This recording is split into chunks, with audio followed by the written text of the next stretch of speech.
introduction to Seerah and what exactly the Seerah means and the importance of Seerah. Today, inshallah, we want to talk about, it's still kind of introductory, we want to talk about pre-Seerah, some pre-history, before the birth of the Prophet ﷺ and before his messengership ﷺ. And we want to talk about one episode that's way, way, way back in the past, and then talk about the immediate history right before the birth and right before the mission of the Prophet ﷺ. The episode is way, way in the past, goes back to in which city was the Prophet ﷺ born and raised? In Mecca. And how was that city founded? Hajar and Ismail. Hajar and Ismail.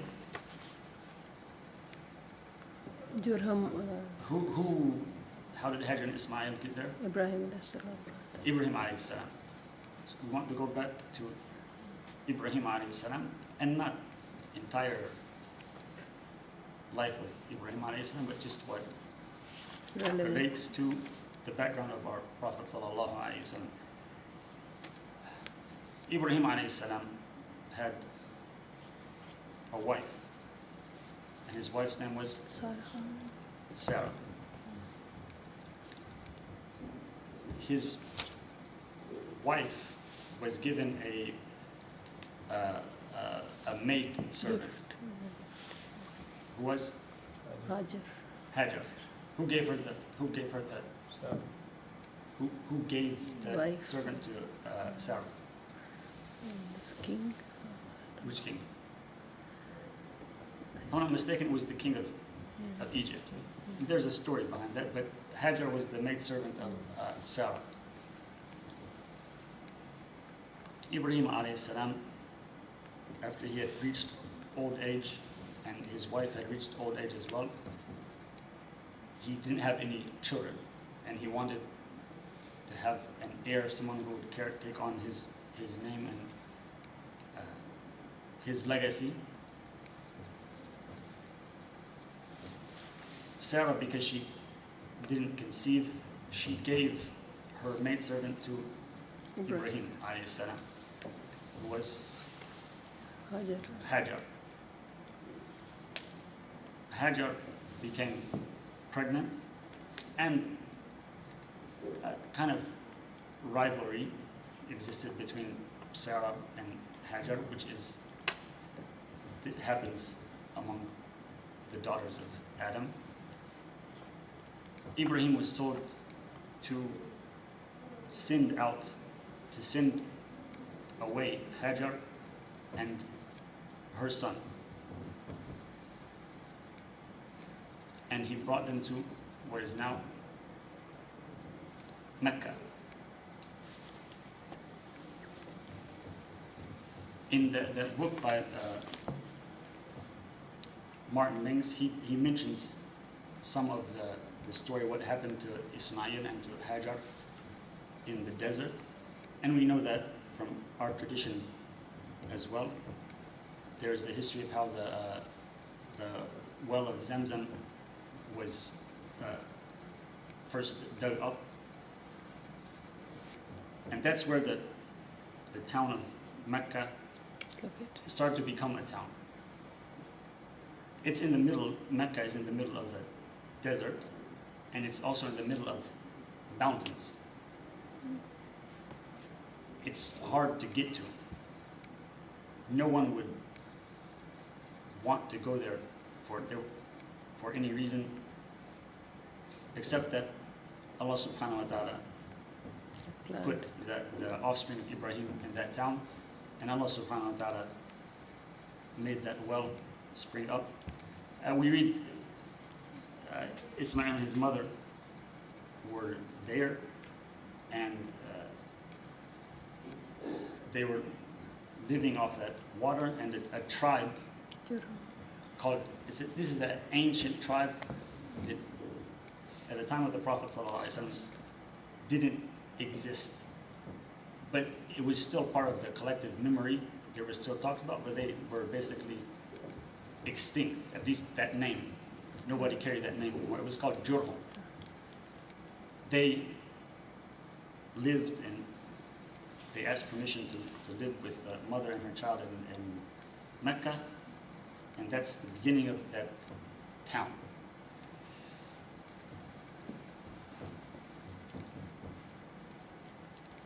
Ibrahim alayhi salam was given another son from his wife Sarah, who was Ishaq. And Ishaq had a son called Yaqub. And Yaqub is also Israel. The children of Israel are the household of Ibrahim alayhi salam, the family of Yaqub, the descendants of Yaqub. And how many sons did Yaqub have? 12 sons. We read in the Quran, we always read in the Quran, Allah subhanahu wa ta'ala, for example, in Surah Al-An'am said, وَتِلْكَ حُجَّتُنَا آتَيْنَاهَا وَوَهَبْنَا لَهُ إِسْحَاقَ وَيَعْقُوبَ كُلًّا هَدَيْنَا. And we bestowed to him Ishaq and Yaqub. وَوَهَبْنَا لَهُ إِسْحَاقَ وَيَعْقُوبَ نَافِلًا. And we bestowed to him Ishaq and Yaqub as an extra gift. And Allah subhanahu wa ta'ala said, فَلَمَّا اعْتَزَلَهُمْ وَمَا يَعْبُدُونَ مِن دُونِ اللَّهِ وَهَبْنَا لَهُ إِسْحَاقَ وَيَعْقُوبَ. When he left his people and what they worshipped beside Allah, we bestowed upon him Ishaq and Yaqub. And Ismail is not mentioned there. So that the household of Ibrahim, the family of Ibrahim, is Ishaq and Yaqub. When you read Al Ibrahim, when we say Al Ibrahim, that's the house of Ibrahim, that's Ishaq and Yaqub. Ismail was sent away. He didn't carry the name of Ibrahim. He wasn't part of the household. We read in the Hebrew tradition, and obviously in the Quran as well, that he was a virtuous man, he was a prophet, but he was not the heir of Ibrahim alayhi salam. And he mentions he mentions part of it in this book. He mentions part of the story from the Old Testament.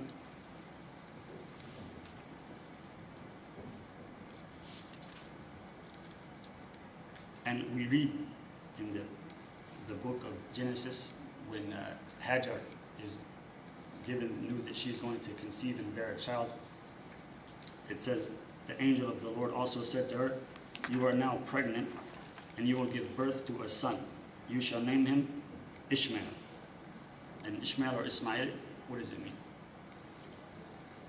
Son, the one who hears. It means God hears. God hears. It's like Isma in Arabic, and Il is like, means God. Just like Ishaq, it means to laugh, like Yadhak in Arabic. Because Sarah laughed when she heard the news. You shall name him Ishmael, for the Lord has heard of your misery. It says he will be a wild donkey of a man. His hand will be against everyone, and everyone's hand against him, and he will live in hostility toward all his brothers. This wild donkey, what's a wild donkey? You, Tanwir. We, Imam, discussed it. A wild donkey is not donkey that we know of. It's an animal. It's in between a horse and it's like a pony, but it's wild. It's untamable. the Arabian kind is extinct now. But Onyx. no, that's the wild That's ox. different. It's called an onager. Onyx. An onager. There are some different species that still live in Iran and India, in Gujarat. That got that too. This doesn't necessarily mean Ismail himself, but in Hebrew, as in Arabic, sometimes the name of the father is used to mean the offspring. Like Quraysh is the name of one of the fathers of Quraysh, but you say Quraysh did this, and you're talking about all of the people. Same thing like Tamim or Kinana, it means the offspring. In the book of Genesis, it says he will be a wild donkey of a man. His hand will be against everyone, and everyone's hand against him. This animal is it's nomadic. It doesn't stay in one place. And they're often fighting with each other, and it's untamable. And as we'll see when we go into the future, the offspring of Ismail lived like that. And in fact, in Jahiliyyah, in the years before the Prophet ﷺ, when you read the old poetry, this animal, Mentioned. they often compare themselves to this wild donkey. And it's a very common theme in the old poetry.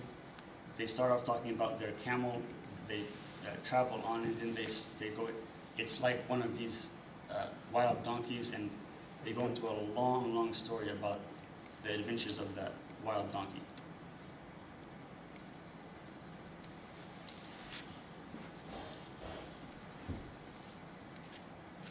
And also, it's mentioned in the book of Genesis that God was with the young child. He grew up and he became an archer. And our Prophet ﷺ in Sahih Bukhari, once he saw a tribe of the Arabs practicing the shooting, and he said, "Irmu bani Ismail fa inna abakum kana ramiya." He said, "Shoot, children of Ismail, because your father was an archer."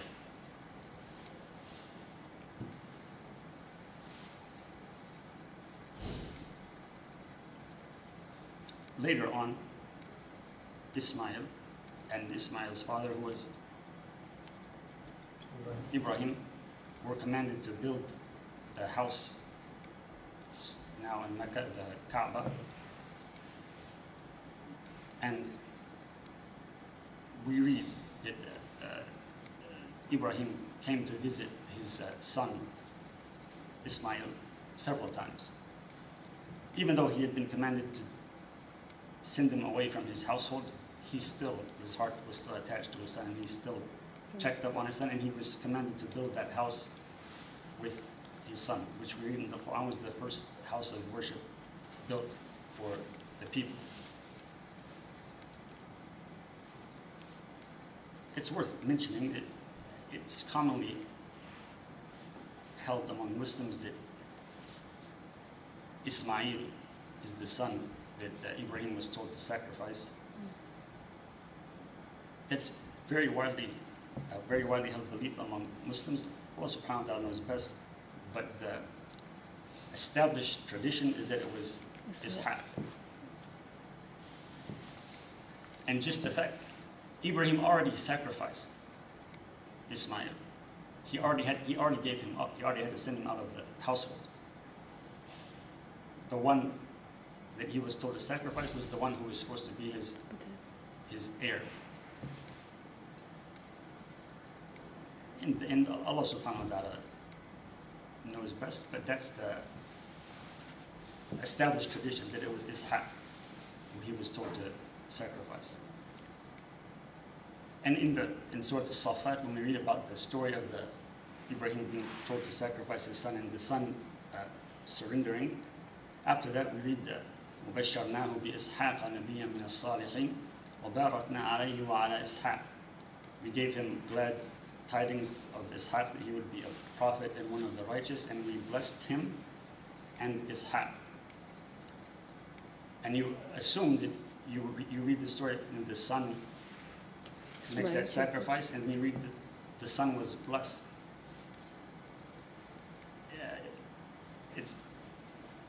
You don't expect to read that one son made the sacrifice and then the blessing came on the other son. So the Quran seems to indicate what the tradition already, the tradition that already was established, that it was Ishaq who was sacrificed. Allah subhanahu wa ta'ala knows best. No. In Quran, Yes. it's not mentioned anywhere that it was Ismail or Ishaq by name. It's not mentioned by name, which also, if the people already have a history, they already have a scripture, they already have an established tradition, then there's no need to if it hasn't been corrected, you assume that that's what everybody already knows is, the correct story. Allah subhanahu wa ta'ala, it doesn't really make a difference, what I or you believe about it. Allah subhanahu wa ta'ala knows best. This is ancient history. Allah subhanahu wa ta'ala knows best how long ago this was, maybe 5,000 years before our Prophet ﷺ was born. We fast forward all those thousands of years and come around to the time before our Prophet ﷺ was born, and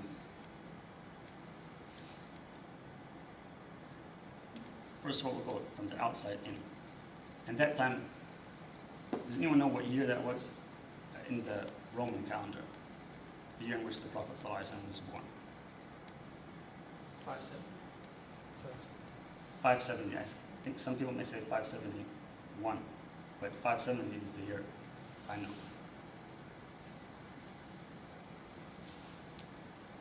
And again, the Prophet ﷺ was born in where? Mecca, which is in, well, it wasn't Saudi Arabia at the time. Right? It's in the Arabian Peninsula. This is approximate. So if this is Arabia, this would be Egypt, and this would be Iran. Iraq is here, and what is now Pakistan is here. On the outside of Arabia, there are big worldly powers, two big empires, which were often at war with each other. Those two empires are Persian Empire and Roman Empire. The Persian Empire, which is approximately over here, and there's a particular name for that dynasty. No, Habibi, the Abyssinian, that was the Muslim. It starts with the S. It's called the Sassanid Empire.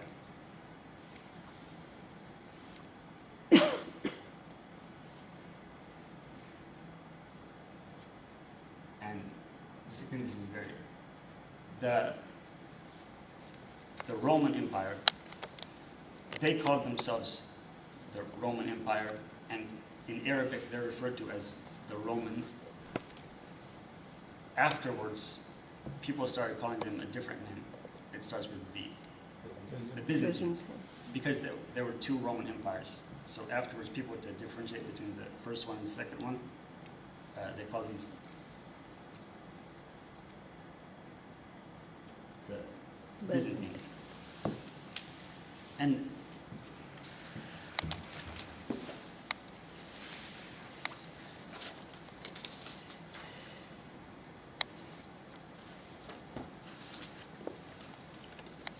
also here, which is, what's there?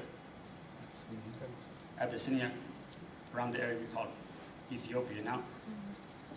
there's a smaller, I'd say empire because they started conquering other lands, but it's much smaller than these two. It's called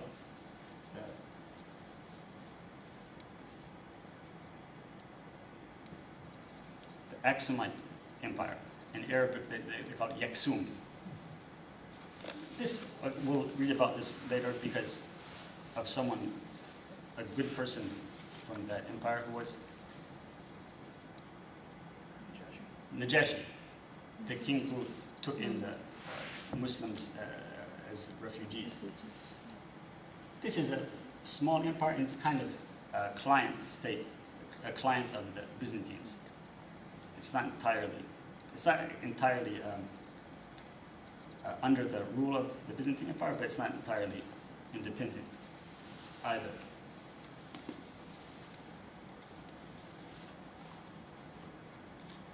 This book, if you want to pass this around, on that page,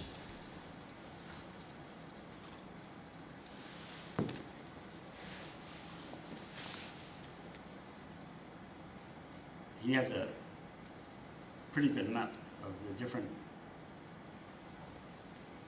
kingdoms or empires or even different tribes where they lived before Islam.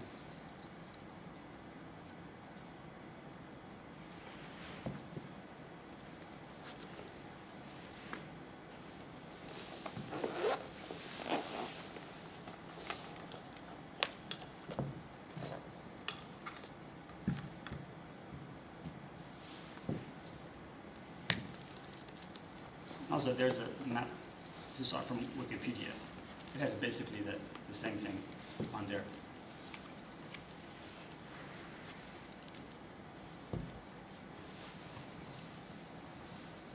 Abyssinia, it's the same. It says Abyssinia there? Yeah. It's the same. I think Abyssinia. Aksum is written, A-K-S-U-M. That's what it says there? Yeah. Yeah. Because this book is within a translation Abyssinia. from Arabic. Yeah. So they're just transliterating it from Arabic. But it already has a spelling in English, just with the X. Maybe it's the capital of Abyssinia is Aksum or something like that. Like it's within Abyssinia is Aksum. Oh, I don't know that much detail. Yeah, about- it's about- written. what it looks like. It looks like from that picture. Okay, I'm not sure. This, we don't need to go into too much detail about this. This is just background, but it will come into play later on. We'll read about it later on. Can you give me a napkin?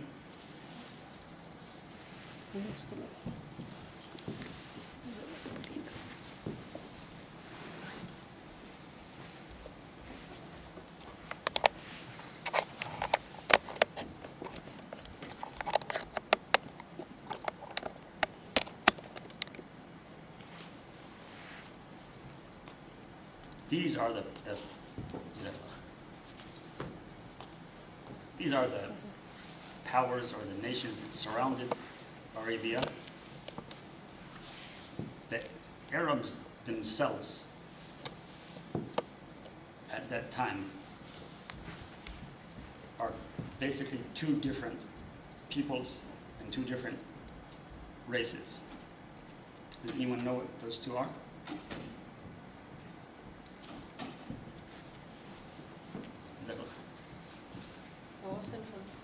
No, Yes, Oh, that's a very small.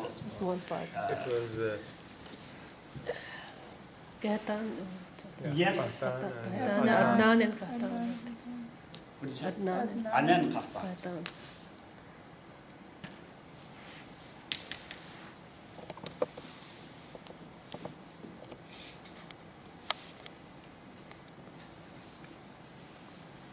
Adnan and Qahtan. This naming, Adnan and Qahtan, this is not organic. Meaning that at the time of the Prophet ﷺ, before Jahiliyyah, and even afterwards, the ones we call Adnan didn't use that name to talk about themselves.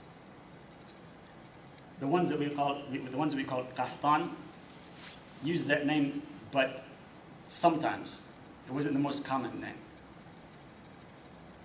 This is accurate, but the naming, apparently at some point in history, somebody looked and realized that they have this ancestor that rhymes with this ancestor.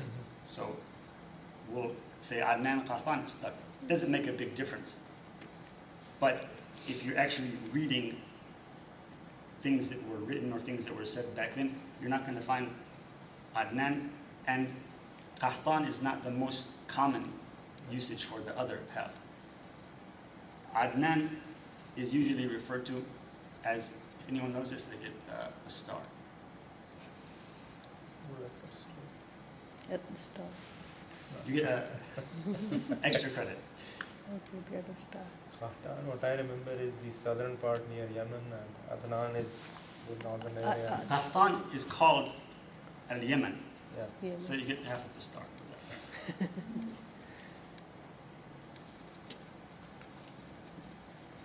And when we say they're called Yemen, this is not the geographical Yemen we're talking about. At the time of the Prophet ﷺ, wasallam, they were in a lot of different places. Some of them were, in fact, two of the biggest groups of them were on the north of the Arabian Peninsula.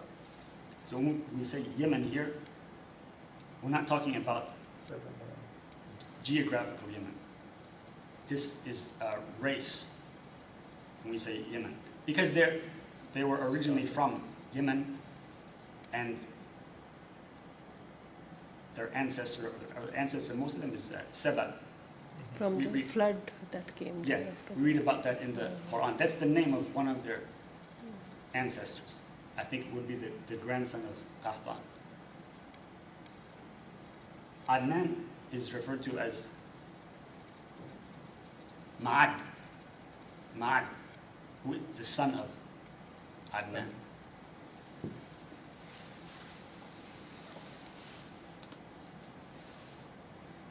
This is even a little bit harder to pronounce in English than Adnan. You can see why people changed it.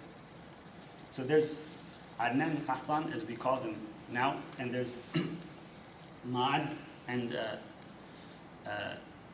Yemen. Ma'ad, those are the ones everybody is certain that they're the offspring of Ishmael. The Qahtan, some people say they are, and some people say they aren't. It's possible. Doesn't make a huge difference. Allah subhanahu wa ta'ala knows best. Ma'ad and Yemen, these are two different races, two different peoples, and they're two different cultures.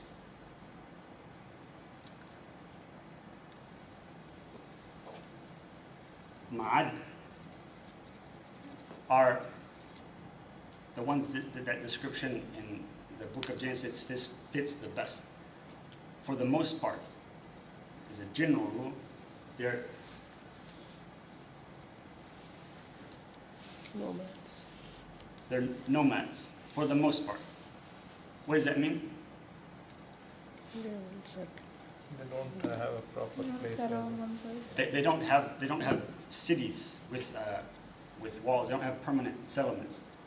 They go wherever the water is, wherever the pasture is. They move around. They may have territories that one tribe has a particular claim to, but they don't have permanent settlements. And in Sahih al-Bukhari, Abu Hurairah, when he talked about the story of what happened with Ibrahim and the king, and how the king ended up giving Hajar to Sarah, Abu Hurairah said, "Tilka ummukum ya bani ma' as-sama'." He said, and that's your mother, O sons of the water from the sky. What he said, there are a number of different interpretations to that, because there were some people before who were nicknamed ma as-sama. One possible interpretation is he's talking about you nomads, you people who don't have a fixed city or a fixed dwelling place. You just follow the water from the sky. Allahu A'lam. They're usually nomads. Their means of subsistence is usually what? Dates and water. Water and dates. No, more than that. I mean, no. They actually,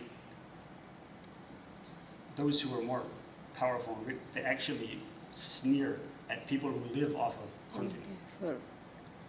They, Trade? wait, I want to address this. That's, every people, they have their own type of snobbery, and this is their, you read this always in the poetry. They're making fun of a hypothetical person who hunts by a bow and arrow and only lives off of meat, which is what their father lived off, Ishmael alayhi salam. Most of them were animal herders, camel herders in particular.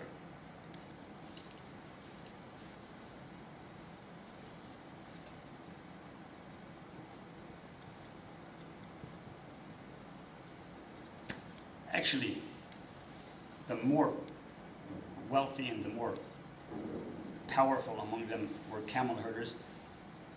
There were some who probably lived off of hunting. They didn't have their own herds. Some of them probably lived off of hunting or working for others. Some of them lived off of stealing from others. Some of them were marauders. And some of them, you read about the tribe of Hudayl, for example. Some of them were famous for being runners. They don't have horses to raid other tribes with. So they just sneak by foot and take whatever they're going to take and run away on foot. And you read about, there was one Sahabi named Salama ibn Aqwa. There's a hadith in Sahih Bukhari, a long story where he talks about a tribe from the north raided Medina once, and he followed them on foot with his bow and arrow, and he kept on shooting at them until they dropped everything they had taken, and he trapped them in a valley until the reinforcements could come on horseback.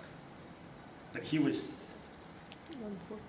He was a very good runner, and he described on the way back he raced someone by foot on the way back to Medina. If you don't have, people do whatever it takes to survive. If you don't have camels, you don't have wheels. You use the two legs that Allah subhanahu wa ta'ala gave. They're nomads, they're animal herders in general, and they're like, they're what they call suqa. And suqa, it means they're not kings. They have a chief. There's some name for it in sociology or something, but I'm just going to say they're not kings.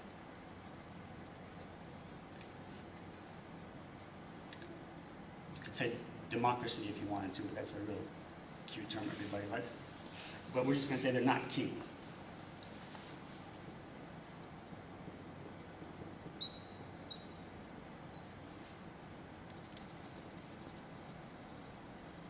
And they're often at war with each other. You could put that under here, and you could put it under here, and in fact, you could put that under most people throughout history, that they're often at war with one another. There are rivalries among them. Yemen, this is, again, it's a general rule. It's not absolute, because we know one at least one clan from Ma'ad who did live in a town. Does anyone know?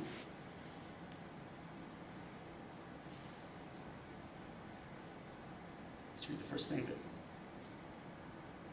we were just talking about a particular town. Okay. Mecca, what's the name of the... That was way, way back. And Durham is before Ma'ad.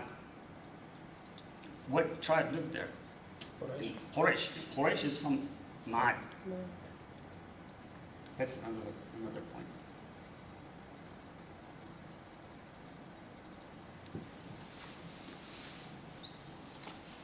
Quraysh is from Ma'ad, but they're not, at least at the time when the Prophet ﷺ was born, the time immediately before that, they weren't nomadic. Quraysh was at like the most prestigious of Ma'ad. They were the most wealthy as well. They had this special religious position among them. Yes. But they weren't nomadic at that time, like most of the other tribes were. Yemen, on the other hand, most of them, as a rule, they live in cities or towns. They're not nomadic, and they're often kings. They have a king, and just like in other places. For example, the Ansar in Medina are from Yemen. They're Yemen, they're not Ma'ad. And they were not nomadic. They lived in the city. And these things aren't necessarily important in and of themselves, but you do learn some, gives you some context when understanding the Seerah. The people who took in the Prophet ﷺ were not his own people. They were a distant people. They were another people. For the most part of history, Yemen had the upper hand over Ma'ad. They were the kings, and they were the commoners. That word, suqa, it means commoner. We read, it's referred to in the Quran, that ages and ages ago, they were a unified community, a unified kingdom. They were not content with that, and they sought to expand their reach, and they ended up disintegrating and splitting into different factions. So at the time, immediately before Islam, in the time when the Prophet ﷺ was sent, Yemen is split up into different sub-kingdoms.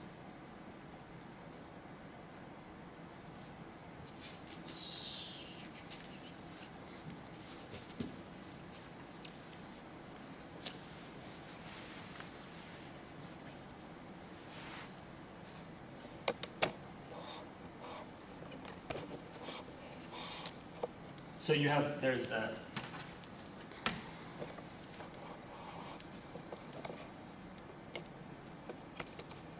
Ghassan,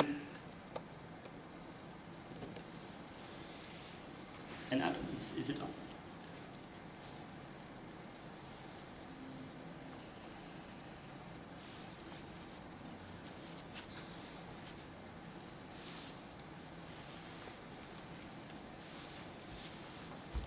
If you look on this map, you can pass that. That's, see that right there? Too much of the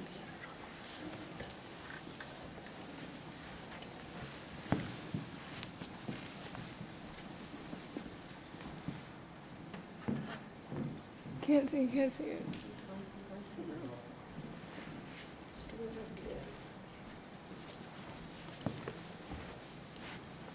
Ghassan is a kingdom of Yemen. Again, very far away from Yemen geographically, but they're Yemen as far as their ancestry is concerned. They lived in that, I guess it's around Syria and Jordan nowadays. They were a kingdom, but they were not independent. They were kind of a client state of the Byzantine Empire. And that's how it happens. They're kings over Ma'ad, or parts of Ma'ad, but they're also, what do you call it? Subjects of the Byzantine Empire. So that's the empire has this smaller kingdom. They're his subjects, but he said you can have these people as your subjects. That's how it works. The Ansar, the ones we call Ansar now, who are in Medina, are from Ghassan. Genealogically, they're from Ghassan. They were separate. They're, compared to these other groups that are from Yemen, they're very small and not very strong. But their ancestry is the same as Ghassan. They go back to Ghassan. Does anyone know the famous poet who was from the Ansar?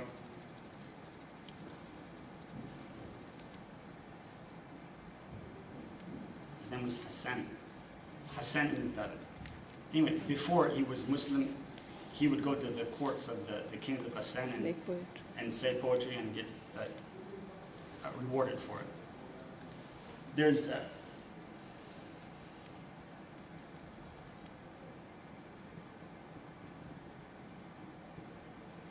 Lakham, who if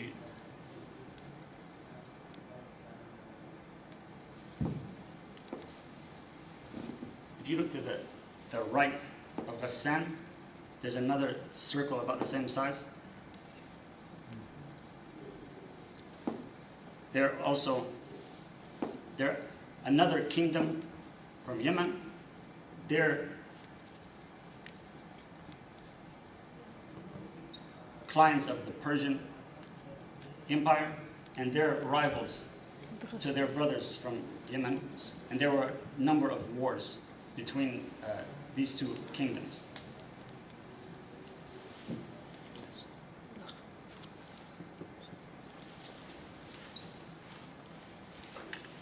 On that same map too, if you look to the south, where he has it, there in the middle of the Arabian Peninsula, it says Kinda. Kinda, below that, yeah.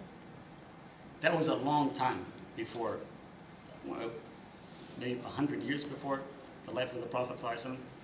There was another Yemeni kingdom called Kinda.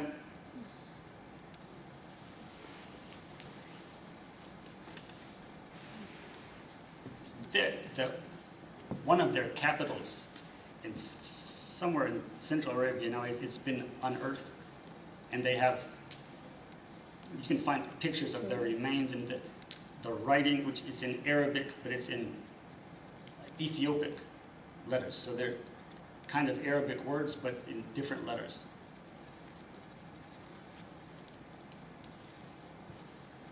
Kinda was another kingdom that ruled over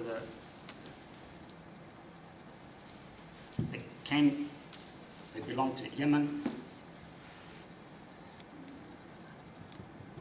They say, a long time ago, before the Prophet ﷺ, the different tribes from Ma'ad, because they had all of these wars between each other, and they had all of these feuds, these vendettas.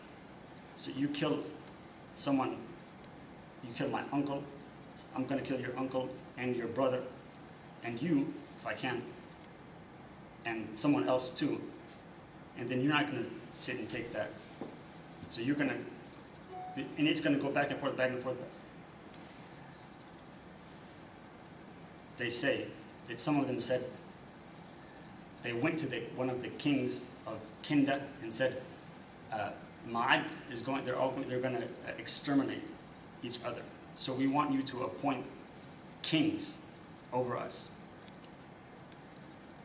So the king from Kinda, he took 4 or 5 of his sons and he appointed each one of them over a group of tribes or a big tribe. They ended up all dying, and the last one of them, he was real mean, and the tribe revolted against him and killed him. And there was the most famous old Arabic poet. Does anyone know who he is? Ziba? Is a man named Imra al-Qais. He was the son of that king, but he kind of went native. And he said poetry in his father, because that wasn't befitting a prince to do that. He came close to disowning him. But anyway, when his father, most of his poetry is about bad things, drinking and partying and stuff like that. When his father was killed, he made a vow that he's going to get revenge for his father.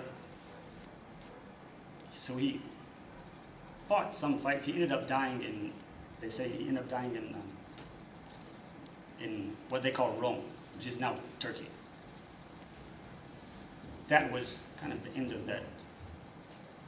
And one of those kings, they say he was hunting one of the wild donkeys, and he couldn't catch it. It got away from him, so he made a vow that he's not going to eat or drink until he tastes the liver of that donkey. He ended up catching it. They say he took a bite from the liver, and he died. See, that was the end of him. And this history of the Arabs before Islam, sometimes after Islam, it's very similar to, like, I'm sure a lot of places in the world, but I know the history of the British Islands. In Ireland and what's called Britain now, there were the native peoples, and then there were these invading kings. Does anyone know who they were called? It does not matter if you don't know, it's not relevant. Oh, the Normans, starting with William the Conqueror. The native people were like chiefs, and this other race, they were kings. And like in Ireland, what the chiefs, the native chiefs, they had all these wars between each other. What happened? One of the chiefs asked the Normans to come over and help him. If you help me against my rival, then you can be king over the country. That's what happened. So there were 2 races, or probably more than 2, but there were the native people, and there were these kings over them. There are wars back and forth, and the lines start to blur too. So in Ireland, the Normans, they start learning the language of the Celtic language, and that's their first language before it's their French or whatever they used to speak, and they become Catholic. And then they're at war now with the Normans from Britain, who become Protestant, and they want to, during the Protestant Reformation, they want to force everyone to become Protestant and make it legal to become Catholic, so that the Normans are split up and they're fighting amongst each other. It's very similar to this. And even William the Conqueror, the first one to take over Britain, he was famous for these forest laws, where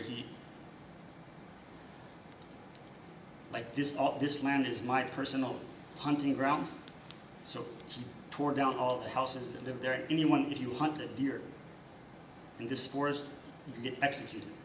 No one touches it. They're mine. You read about an old the history in Jahiliyyah that one of these chiefs from Ma'ad, they once overthrew the kings who were in charge of them, and he became like a king, and he was tyrannical like that. And he made rules just like that. This certain area, no one can drink the water from this area, no one can hunt in this area, it's my personal hunting grounds. Just the children of Adam, it seems they act the same no matter where they are. There's Kinda.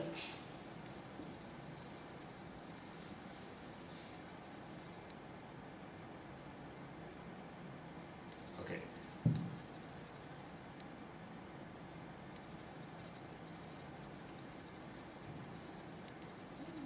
Going to enough for today, inshallah. When we look at the life and the teaching of our Prophet ﷺ, in this context, one thing we learn, we see here, is that things that people, different cultures make a big deal of now, like freedom and independence and whatever. At school here,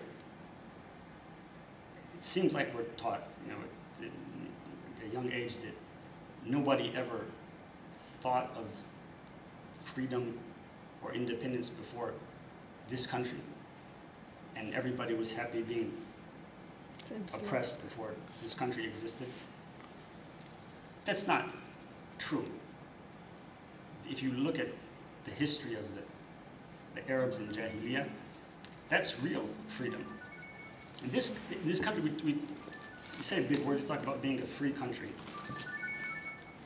It's not really a free country. If you want to test that, go and run a stop sign or park in front of a fire hydrant. It's not a free, the country obeys the law. As a general rule, if I didn't want Barack Obama to become president, he gets elected president, I have to, the people accept that until the next time they can vote. It did happen one time in our history that half of the country wasn't happy with the result of an election and they wanted to become independent. What happened? A civil war. A lot of blood was shed to stop that from happening. So these are big words that people talk about, but it's not really a free country.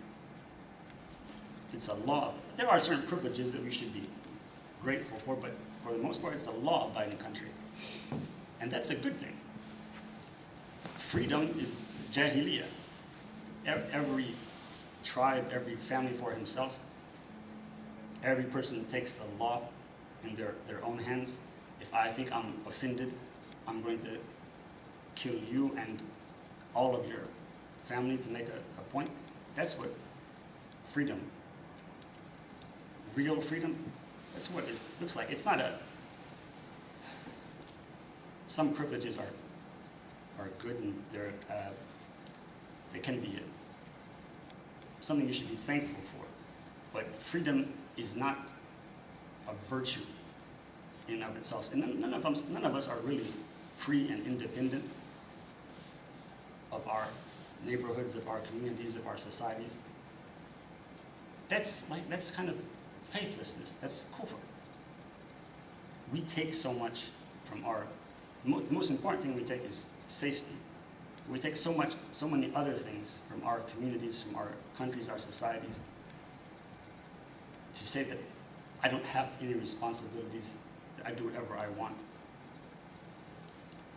It may sound good, but it's not a virtuous thing. And the spirit of rebellion and revolt, that was the spirit of Jahiliyyah. And you hear all these stories of Jahiliyyah, we hear about this tribe, revolting against the king and killing him. And you hear that all the time in their poetry. Some of them would brag about, we killed this king and we don't give submission to any king. That's the spirit of Jahiliyyah. What our Prophet ﷺ taught us many, many times is to hear and obey. Whether you agree or disagree, whether you like or don't like, whether you're enthusiastic or not enthusiastic, or if you think someone else is receiving preferential treatment. That's what our Prophet ﷺ taught us and made a big point of emphasizing that in a number of different ways. And even nowadays, people say, in some places, people say some of these things as slogans, but they don't always live by them, which is a good thing. Because Jahiliyyah, that's what it looks like when people actually live by those words. It's not pretty, it's not pleasant, it's not pleasing to Allah subhanahu wa ta'ala. We're going to stop here. We covered a lot and we need to pray Asr, inshallah. Next week, inshallah, we'll continue talking about the different surrounding kingdoms that existed in the time of the Prophet ﷺ, just a little bit. And then we'll look at what one of the brothers was asking about last week, which is some of the texts from the earlier scriptures that are applicable to the sending of the Prophet Muhammad sallallahu alaihi wasallam. Before we stop to pray, also, any questions or comments? I just wanted to ask, all these were from Qahtan? Like, all these Yeah, Ghassan, and this is not the end. Yeah. There's more, especially Himyar. All of them are from Yemen. Or- their lineage is Yemen, Yeah. and they're called Yemen, even though they're not at the time geographically living in Yemen. All of the kingdoms are from Yemen. The tribes are from Ma'ad. جزاكم الله خير. سبحانك اللهم وبحمدك. أشهد أن لا إله إلا